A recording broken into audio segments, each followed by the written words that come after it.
Assalamualaikum dan salam sejahtera.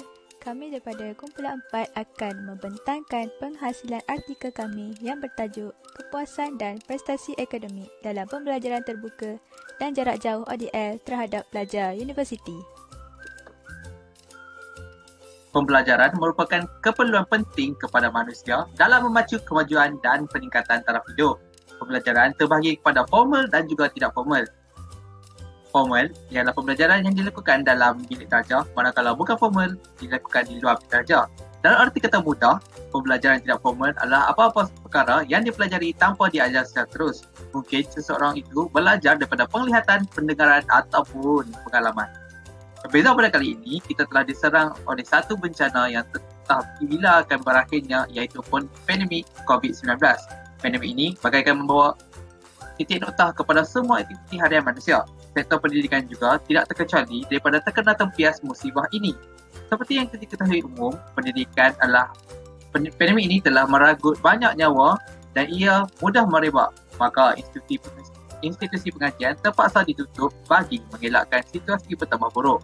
Namun, perjuangan jihad mencari ilmu perlu diteruskan. Kebanyakan institusi pendidikan telah memilih untuk melakukan pengajian jarak jauh bagi meneruskan legasi pendidikan negara. Pembelajaran adalah sesuatu yang sangat penting bagi manusia sebagai persediaan untuk menuju masa depan yang lebih baik. Menurut Budingnish pada tahun 2005, beliau mengatakan mengikut teori behavioristik, pembelajaran adalah perubahan tingkah laku yang berlaku akibat interaksi antara rangsangan dan tindak balas. Cepat atau lambat, setiap manusia akan mempunyai kepribadian sendiri pada masa akan datang dengan perubahan tingkah laku yang lebih baik. Pembelajaran sepatutnya boleh dilakukan di mana-mana sahaja dan bila-bila masa.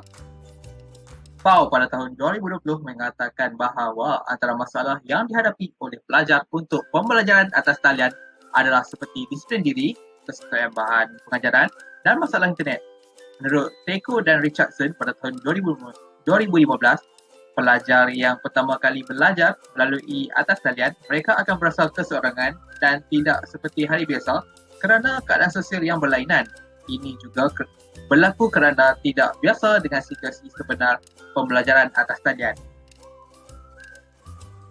Seterusnya ialah metodologi. Kajian ini menggunakan soal sedik berbentuk kuantitatif bagi mengumpulkan maklumat mengenai kepuasan dan prestasi akademik dalam pembelajaran secara terbuka dan jarak jauh ODL terhadap pelajar universiti.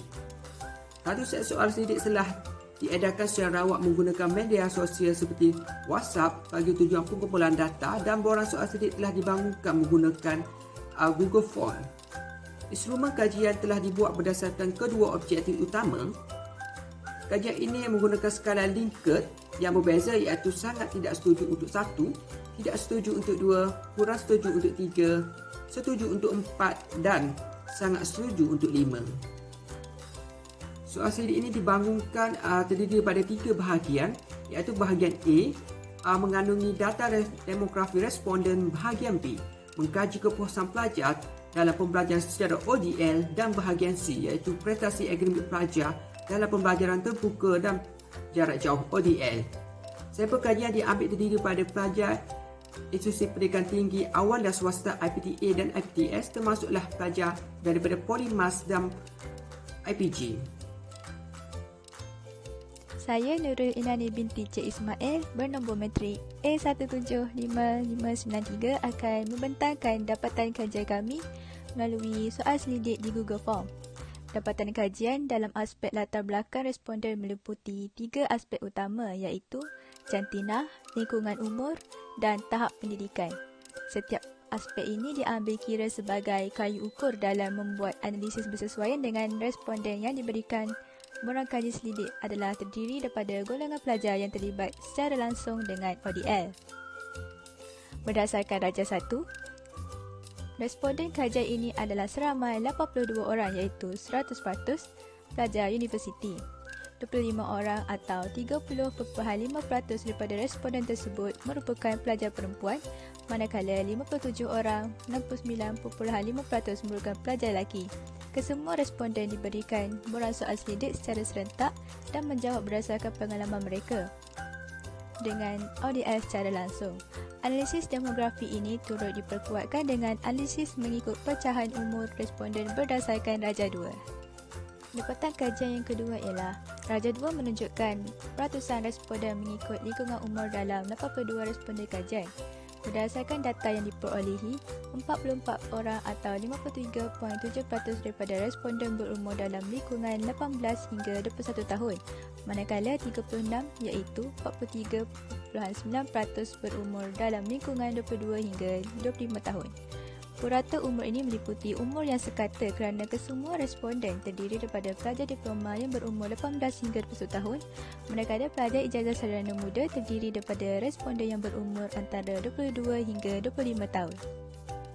Dapatan kajian yang ketiga pula ialah Raja 3 membuktikan pelajar berpendapat bahawa keseluruhan pembelajaran dalam talian memberikan kesan yang baik apabila 12.2% iaitu 10 orang sangat bersetuju, manakala 22% iaitu 18 orang pula bersetuju. Hal ini menjadikan bahawa 47.6% iaitu 39 pelajar tidak pasti bahawa keseluruhan pembelajaran dalam talian memberikan kesan yang baik. Manakala sebanyak 14.6% iaitu 12 orang pelajar pula memilih tidak bersetuju. Manakala hanya 3.7% iaitu 3 orang sangat tidak bersetuju. Berdasarkan kepada analisis daripada Raja 3 menunjukkan bahawa peratusan responden yang tidak bersetuju hanya menunjukkan sebanyak 12.2% sahaja, meliputi 10 orang responden sahaja.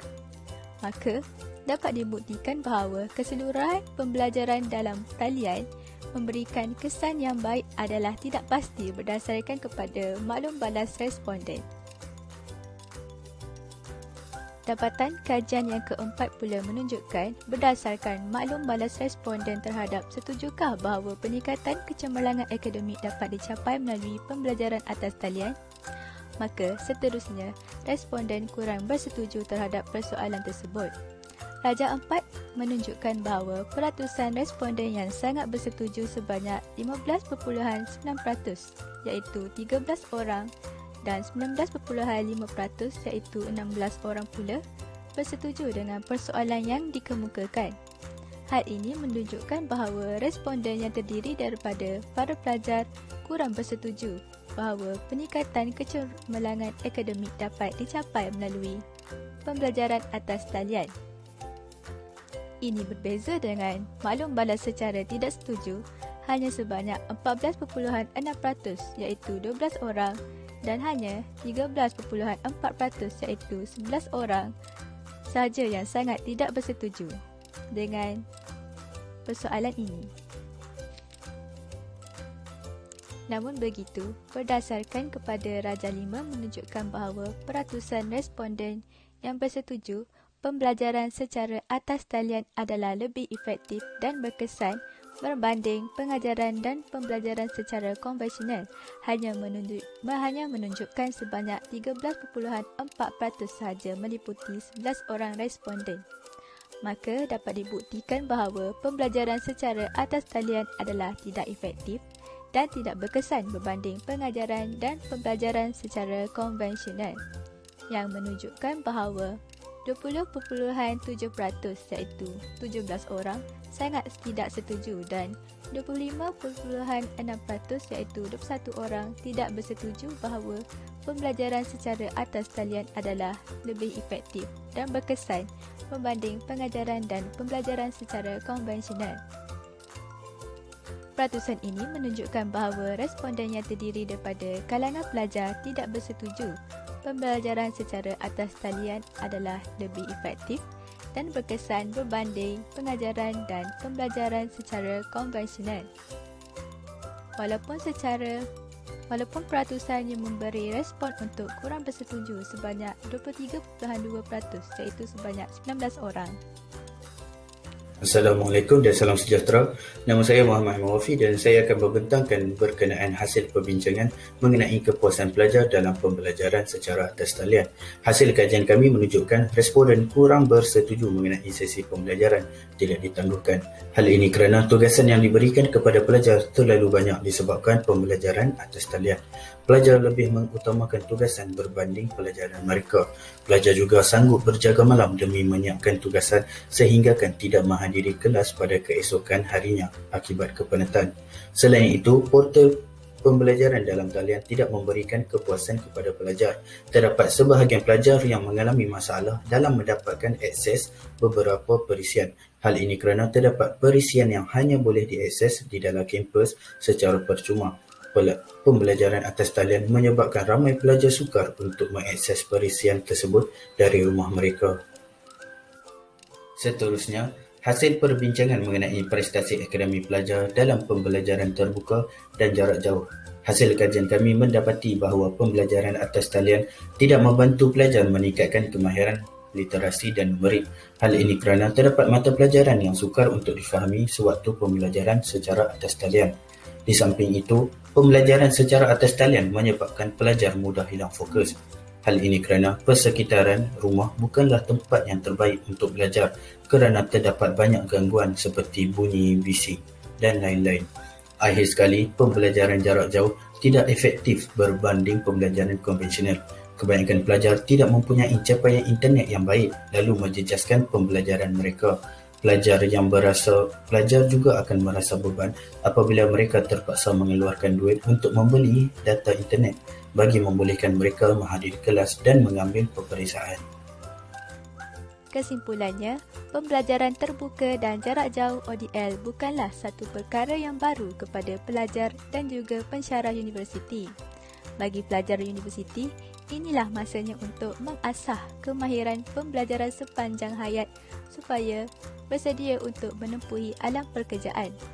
Pelajar perlu menyusun jadual pembelajaran sendiri, mencari bahan pembelajaran selain yang diberikan oleh pensyarah, menyusun waktu perbincangan bagi tugasan berkumpulan, menentukan tarikh tutup pecahan kerja-kerja tugasan kumpulan supaya boleh dilengkapkan sebelum tarikh tutup tugasan, serta membuat pelbagai keputusan yang memerlukan kemahiran penyelesaian masalah seperti masalah internet yang tidak stabil atau lemah, atau kawan kumpulan tugasan yang tidak mempunyai akses internet seperti laptop dan speaker bermasalah dan sebagainya. Sememangnya bukan senang untuk membina kemahiran pembelajaran terbuka dan jarak jauh ODL ini. Namun begitu, dengan COVID-19 dan PKP ini, kita diberi peluang untuk mengasah kemahiran ini yang amat penting untuk kekal bermandiri pada abad ini. Bak kata pepatah, kalau tidak dipecahkan ruyung, manakan dapat sagunya. Itu sahaja daripada kumpulan kami. Sekian, terima kasih.